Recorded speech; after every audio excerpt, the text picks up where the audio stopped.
রশির বাদ দেওয়া হলো, সামিয়ানা টানানো হলো। সামান্য একটা প্যান্ডেল টানাইতে কত কোটি লাগলো, কত মানুষ লাগলো। কোনদিন খোলা আকাশের নিচে তাকাইয়া দেখেছ নাকি? ডাইনে তাকাও, বামে তাকাও, সামনে তাকাও, পেছনে তাকাও, এই বিশাল নবমণ্ডল আমার আল্লাহ বিশাল আকাশ বানাইলেন, আমার আল্লাহ একটাও খুঁটি লাগান নাই, ঠিক কিনা? কোথাও কোনো খুঁটি নাই, মানুষের কোনো সাহায্য লাগে নাই। অবন্ধু, আকাশ বানালো খুঁটি ছাড়া, জমিন বানালো সমতল করে, পাহাড় বানালো পেরেকের মাথা করে। তুমি যদি বলো পেরেক কই, এই পৃথিবী যেন নড়ে চড়ে না উঠে, আল্লাহ জায়গায় জায়গায় পেরেক বসিয়ে দিলেন। তুমি যদি বলো পেরেক কই, আমি বলবো মাটির নিচে। তুমি যদি বলো পেরেকের মাথা কই, আমি বলবো খাগড়াছড়ি, বান্দরবন, রাঙ্গামাটি, ময়নামতি, ক্যান্টনমেন্ট। ঘুরে ঘুরে দেখো, ওই যে পাহাড়ের সারি, এইগুলো পাহাড় না, এইগুলোই হইল পেরেকের মাথা, ঠিক কিনা? আকাশ বানালো খুঁটি ছাড়া, জমিন বানালো সমতল করে, পাহাড় বানালো পেরেকের মাথা করে। কলো কলো বেগে বয়ে যাওয়া নদী, নদীর ভেতরে পানি, পানির ভিতরে মাছ, নদীর কিনারে গাছ, গাছের ভেতরে ফুল, ফুলের পরে ফল, নারিকেল গাছের মাথায় ডাব, ডাবের ভিতরে শরবত, আখের ভেতরে রস। সুবহানাল্লাহ পায় না? সব যিনি বানাইলেন তিনি আর কেউ না, তিনি আমার আল্লাহ, ঠিক কিনা? অসাজলিয়ার মানুষ, মন দিয়ে শুনো, কেন আল্লাহ মানুষ বানাইলেন?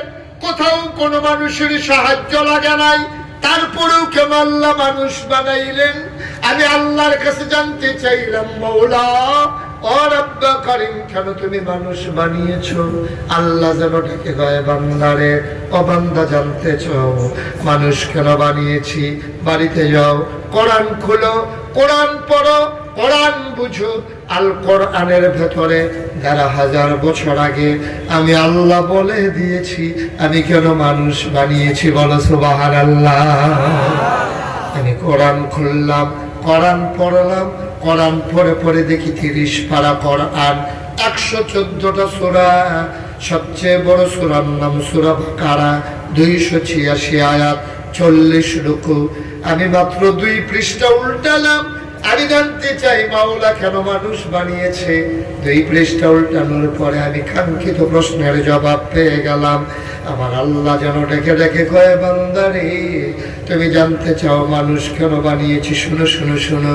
ইয়া আইয়ুহান নাসু উবুদু রাব্বাকুম আল্লাযী খালাকাকুম ওয়াল্লাযীনা মিন ক্বাবলিকুম লাআল্লাকুম তাত্তাকুন। সুবহানাল্লাহ বলবেন না? আল্লাহ ডাক দিয়া কইয়া, আইয়ুহান নাস, হে দুনিয়ার মানুষেরা, উবুদু, তোমরা ইবাদত করো, রাব্বাকুম, যিনি তোমাদের রব। আমি বলি রবকে, আল্লাযী খালাকাকুম, যিনি তোমাদেরকে সৃষ্টি করেছেন, ওয়াল্লাযীনা মিন ক্বাবলিকুম, শুধু তোমাদেরকেই বানাই নাই, তোমার যিনি আব্বা, তোমার যিনি আম্মা, তোমার দাদা, তোমার দাদি, তোমার নানা, তোমার নানি, তোমার ১৪ গোষ্ঠী, তোমার জাতির পিতা ইব্রাহিম, তোমার আদি পিতা আদম, তোমার আদি মাতা হাওয়া। ও বন্ধু, তোমার নবী মুহাম্মদুর রাসূলুল্লাহ সাল্লাল্লাহু আলাইহি ওয়াসাল্লাম, সবাইকে যিনি বানালেন, ও উবুদু, তোমরা সবাই মিলে ইবাদত করো ওই আল্লাহ। সুবহানাল্লাহ বলবেন না? কোরআনুল কারীমে সূরা বাকারায় অন্য জায়গায় আরো স্পষ্ট করে আল্লাহ বলে দিলেন, ওয়ামা খালাকাতুল জিন্না ওয়াল ইনসা ইল্লা লিয়াবুদুন। মানুষ বানানোর কোনো দরকার ছিল না, জিন বানানোর কোনো দরকার ছিল না। মানুষ আর জিন বানানো হয়েছে কেবলমাত্র, শুধুমাত্র, একমাত্র আল্লাহর ইবাদত করার জন্য, ঠিক কিনা? ইবাদত করব কার? কথা কয় না কার? কেবলমাত্র কার? শুধুমাত্র কার? একমাত্র কার? আমার দেশের মুসলমান আল্লাহর ইবাদত করে, আবার বাজারে গিয়ে সেজদা দেয় নাকি দেয় না? মনোযোগ নাই না? ওই যে আরেকজন মোবাইল টিপতে আছে, আরেকবার আওয়াজ হইলে এই ফেল ছাইয়া দিচ্ছে, এই ফেল ওইটা গেলেন আর কি। আপনিও তো ওইদিকে কয়েক বসাইছেন, এই যে হাফ কাটা, হাফাটা সোয়েটার আপনি কয়বার চাইছেন এইদিকে? এবার মনে করছে দেখি না, আমি যে দেখি এবার শুধু আমার দিকে তাকাই থাকবেন, কোনো দিকে তাকানোর সুযোগ নেই। খুব মনোযোগ, মনে করেন না কতক্ষণ পরে সাইডে দিকে আছি, ভালো করে সাফা দিয়ে বন্ধই রইব। মার হাবা পায় না, জোরে পায় না মার হাবা, ওই যে হাতে তো পায় না মার হাবা, বইছে যে এটা বেশি জায়গা দিয়ে কমলা হইতে আলায়। ইবাদত করবো কার? শুধুমাত্র কার? আমার দেশে আল্লাহর ইবাদত করে, আবার মাজারে গিয়া সেজদা দেয় নাকি দেয় না? মাজারে গিয়া সেজদা দেয়, পীরের পায়ে সেজদা দেয়, পীরের পায়ে সুমায়, পীরের বুড়ি আঙ্গুল ছোঁয়। আপনাদের এদিকে আছে কিনা জানি না, বুড়ি আঙ্গুল ছোঁয় আছে আমার সঙ্গে, তাহলে পাওয়া গেছে, কমন পড়ছে না? বুড়ি আঙ্গুল ছুঁইতে আছে। আমি যে গেলাম এই কুমিল্লা, ব্রাহ্মণবাড়িয়া, চাঁদপুর, ব্রাহ্মণবাড়িয়ার উত্তর এক সাইডে গেছিলাম, গিয়ে যে গেলাম, ও আমরা তো হিন্দুগুলো সেজদা দেয়, ফিরের পাও সেজদা দেয়, ফিরের পাও সুমায়, তোমরা এগুলো আর কি খেয়াল ছিল আরেকটা? আমি গেলে গিয়া ওই বুড়ি আঙ্গুল ছোঁয়, আমি তার এগুলো লজেন নাই, শুইলে লজেন শুইব, মিটা লাগবো, বুড়ি আঙ্গুল শুয়ে লাভ কি? কাজে 2.5 বছর ধরে শুইতে আছে। চিটাগাং গেছিলাম মাহফিল, কি গান? কথা পায় না, কি গান? চিটাগাং মাহফিলে গিয়েছি, গেলাম আমরা কুমিল্লা, ব্রাহ্মণবাড়িয়া, চাঁদপুর, হ্যাঁ তো ফিরের পাও সেজদা দেয়, বাজারও সেজদা দেয়, ফিরের পাও সুমায়, বুড়ি আঙ্গুল ছোঁয়, তোমরা এগুলো আর কিচ্ছু আছে নাকি? জিহুদুর আরেকটা। আমি হেরে গিয়ে কয় ফিরের গোসল করায়, সেই গোসলের পানি বুড়িদরা বোতলও বইয়া বাইক নিয়ে খা। খাদাস কারে কয়? একটা মানুষের গোসল করাইলে কত জায়গা বাইয়া পানি যায়, জায়গা দিয়ে আসেনি সকলের লগে, আসেনি সাইকেল কইছিও বাজিয়ে চাউল দিত না গা, মনে করছে আসে না নাই চাই আমরা। একটা মানুষের গোসল করাইলে সিফা সাফা ফোড়া কানসি টেবাইয়া টেবাইয়া ফোড়া পড়ে সব দিবা, জাগার নাম মাইকে কোন দেব জায়গাটি হেবাটার যেমন আছে, আপনারও তো আছে। এই জায়গাটি গোসল করাইলে সেই জায়গাটি বাইয়া পানি পড়ে, সেই পানি বোতল বইলাই না খাও, ঠান্ডা বইলাতে বড় না করবা ঠিক কিনা কাও? বাজারে সাজদা দিবে, পীরের পায়ে সাজদা দিবে, সুমাইবে, বুড়া মুখ শুইবে, গোসলের পানি খাইবে, ইবাদত করবো কার? জোরে কয় না কাও? মুসলমান মন দিয়ে শুনো রে বাপ, আল্লাহ তাবারক ওয়া তাআলা দুনিয়ার ভিতরে মানুষ বানানোর পরে এই মানুষকে এমনি ছেড়ে দেন নাই।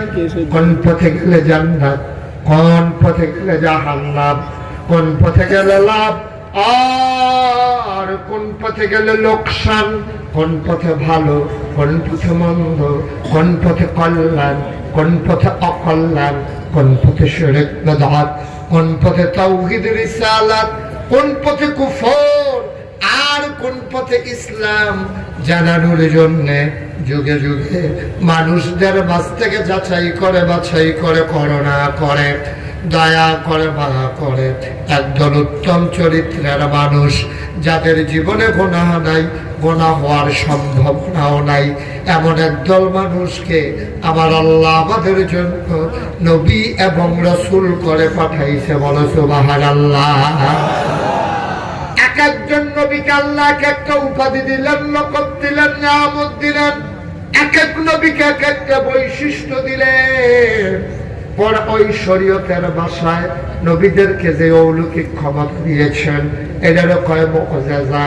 আবার লকব দিলেন আদম সফিউল্লাহ, নূহ আদমের সানি, ইব্রাহিম খলিলুল্লাহ, ইসমাইল জবিউল্লাহ, মুসা কালিমুল্লাহ, ঈসা রূহুল্লাহ, মুহাম্মদ হাবিবুল্লাহ। এক একজনকে এক একটা নিয়ামত দিলেন। চারজন বিখ্যাত নবী, একজন দাউদ আলাইহিস সালাম, মূসা আলাইহিস সালাম, ঈসা আলাইহিস সালাম, নবী মুহাম্মদুর রাসূলুল্লাহ সাল্লাল্লাহু আলাইহি ওয়াসাল্লাম। বন্ধু মন দিয়ে শোনো, এক এক নবীকে আল্লাহ এক একটা নিয়ামত দিলেন। দাউদ নবীর দিলেন সুন্দর কণ্ঠ, ইউসুফ নবীর দিলেন সুন্দর চেহারা, মূসা নবীর দিলেন কথা বলার ক্ষমতা, ঈসা নবীকে দিলেন রূহ ফিরিয়ে দেওয়ার যোগ্যতা। আল্লাহর হুকুমে মৃত মানুষের মাঝে তিনি রূহ ফিরিয়ে দিতে পারতেন। ও বন্ধু, আবার প্রশ্ন হলো, এক এক নবীর এক একটা দিল, আমার আখেরি জামানার নবীরে কি দিল? সাহাবিন, তাবিন, তাবে তাবিন, উম্মাহাতুল মুমিনিন, আইম্মে মুজতাহিদিন, আইম্মে শরীয়ত, আইম্মে তরিকত, সালফে সালিহিন, উলামায়ে মুতাকাদ্দিমিন মুতাআখিরিন, ইমাম সাহেবান, পীর মাশায়েখ, মুফাসসিরিনে কেরাম, মুফতিয়ানে আযম, সবাই মিলে একমত হয়ে গেল 1,24,000 বলো আর 2,24,000 বলো, সকল নবী এবং রাসূল মিলে যা আমার নবীজি একাই তা। সুবহানাল্লাহ বলবেন না? জোরে বলুন সুবহানাল্লাহ। ও বন্ধু, এই নবীর উম্মত আমরা। আল্লাহ তাবারক ওয়া তাআলা মানুষ বানানোর পরে এমনে এমনে ছেড়ে দিলেন না। যখন আদম আলাইহিস সালাম বানানো হলো, আদম আলাইহিস সালামের কাছ থেকে আল্লাহ পরীক্ষা নিলেন। আদমকে সামনে নিয়ে আসলেন, ওই জিন আর ফেরেশতাকে নিয়ে আসলেন।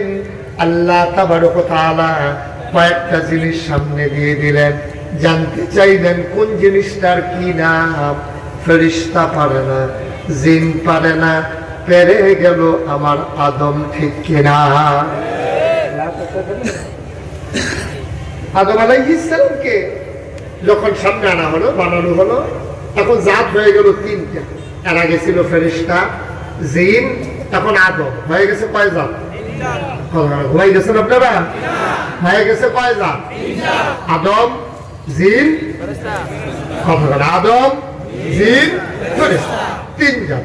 আমার একটা ক্লাসের ভিতরে যদি 3 জন ছাত্র থাকে, তাহলে 3 জনের রোল নাম্বার 1 হয়? 1 হয়। 3 জনের ভিতরে 1 জনের 1 হয়। এখন 1 বানাবে কারে? হেডমাস্টার স্যার ইচ্ছে করলে একজনে দিয়ে দিলেই পারে, কিন্তু আরেক গার্জিয়ান তো মানবে না। এই জন্য হেডমাস্টার স্যার পরীক্ষা দিয়ে যে ফার্স্ট পেপার তারই রোল নাম্বার 1। এখন আল্লাহ অভিনব একটা কৌশল অবলম্বন করলেন। আল্লাহ বলে দিলে পড়তে, আদম তোমার রোল নাম্বার 1, কিন্তু আল্লাহ না বলে সবাইকে একসাথে করলেন। ফেরেশতাদেরকে সামনে এনে জিজ্ঞেস করতেছে, এই ফেরেশতা, এটার নাম কি? ফেরেশতা বলতেছে যে আল্লাহ,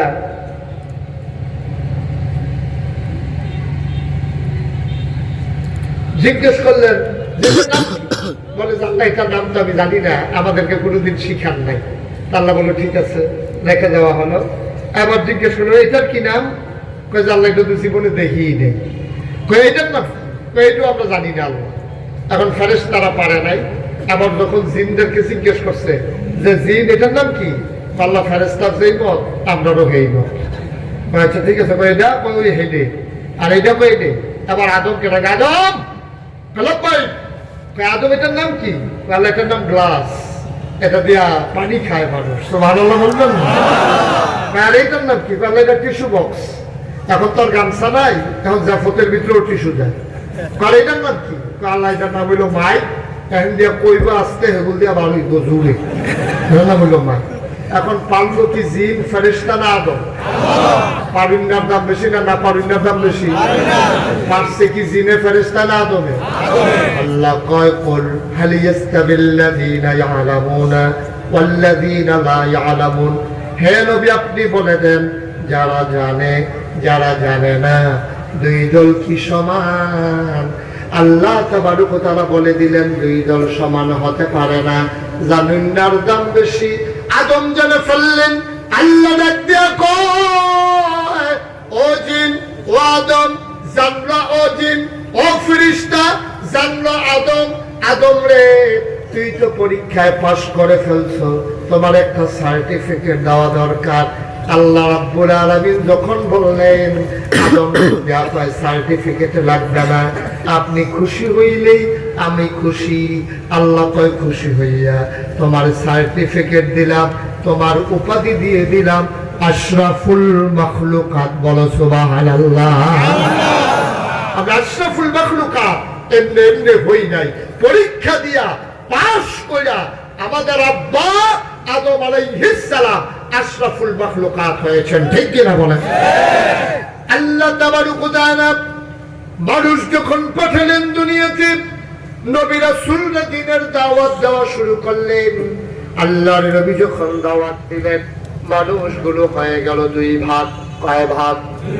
কথা কয় না, জোরে কয় না। একদল জানে, আরেক দল জানে না। একদল মানে, আরেক দল মানে না। একদল ফেরেশতার চাইতে উত্তম, আরেক দল জানোয়ারের চাইতে খারাপ। একদল জান্নাতি, আরেক দল জাহান্নামী। আল্লাহ দুই দলের পরিচয় কোরআনের ভিতরে তুলে ধরলেন। একদল হলো ওই আল্লাহর মনোনীত বান্দা, রাদিয়াল্লাহু আনহুম ওয়া রাদু আনহু। আরেক দল হলো জানোয়ারের চাইতে খারাপ, পড়া খারাপ। আল্লাহ তাদের ওয়াজও করে দিলেন। আল্লাহ বলেন ওয়ালাহুম কুলুবুল লা ইয়াফকাহুনা বিহা ওয়ালাহুম আয়ুনুল লা ইউবসিরুনা বিহা ওয়ালাহুম আযানুল লা ইয়াসমাউনা বিহা উলাইকা কাল আনআম। আল্লাহ কয় দুনিয়ার ভিতরে একদল মানুষ আছে, মন আছে বুঝে না, চোখ আছে দেখে না, কান আছে শুনে না। সাধারণ মানুষ কয় আল্লাহ এটা আবার কি মানুষ? আল্লাহ কয় আমি কি বলছি নাকি মানুষ? উলাইকা কাল আনআম, ওরা হলো চতুষ্পদ জানোয়ারের মতো। আল্লাহ কয় না বালহুম আদাল, জানোয়ারেরও কিছু বুঝ আছে, এই ব্যাকলের তাও নাই। বালহুম আদাল, এটা জানোয়ারের চাইতে আরো খারাপ। ঠিক কিনা? মন থাকার পরে যে বুঝে না, চোখ থাকার পরে যে দেখে না, কান থাকার পরেও যে শুনে না, উলাইকা কাল আনআম, ওরা হলো চতুষ্পদ জানোয়ারের মতো। আল্লাহ কয় না বালহুম আদাল, এটা জানোয়ারের চাইতে আরো নিকৃষ্ট। ঠিক কিনা কও? এমন বাংলাদেশে আছে নাকি নাই? ওই নবীর জমানায় যেমন ছিল এখনো আছে। নবীর জমানায় যেমন ছিল আবু বকর, এখন আছে আবু বকরের বংশধর। নবীর জমানায় যেমন ছিল আবু জেহেল, এখন আছে আবু জেহেলের বংশধর। ঠিক কিনা বলে? বাংলাদেশে একদল মানুষ আছে, এদের আমরা দেশে বুদ্ধিজীবী কয়। বুদ্ধিজীবী কয়, এদের হলো বুদ্ধিজীবী। আমি বলি বুদ্ধিজীবী হলো বুদ্ধিকে বিক্রি করে, বুদ্ধিকে নির্বাহ করে। যারা বুদ্ধি বিক্রি করে করে জীবন ধারণ করে তারা কই বুদ্ধিজীবী। আর আমরা তো সব বুদ্ধিজীবী নামের কলঙ্ক, এটি বুদ্ধিজীবী না, এটা হলো পরজীবী। ঠিক কিনা বলেন? এটা হলো পরজীবী। গাছের উপরে দেখবেন এক ধরনের গাছ থাকে, রেন্ডিগড়ি গাছটা বিরাট বড়। এটার উপরে দেখবেন এক ধরনের গাছ আছে, এটি বাইকে আছে, বাতাসের ভিতরে দুলতে আছে। রেন্ডিগড়ি গাছ আপনার এই শিকড় দিয়া ফালাখাল গেছে, ফালাখাল তো নাকি ফালাখাল গেছে রস টানার লেগে, আর হেতার মাটির লোকে কোনো সম্পর্ক নাই, গাছের উপরে বইয়া বইয়া দুলতে আছে। আমার দেশে যারা বুদ্ধিজীবী তারা হচ্ছে বুদ্ধিজীবী নামের কলঙ্ক। ওরা নিজের কোনো কামাই রোজগার নাই, ওই ভারতের ইহুদি আর খ্রিস্টানদের টাকা ওরা বসে বসে খায়। ঠিক কিনা বলে? তারা যখনই কথা কয় ইসলামের বিরুদ্ধে কথা কয়, আল্লাহর ওলিদের বিরুদ্ধে কথা কয়, নবী রাসূলের বিরুদ্ধে কথা কয়, ওরা বুদ্ধিজীবী নামের কলঙ্ক। এর সংখ্যায় একেবারেই নগণ্য। ঠিক কিনা কও?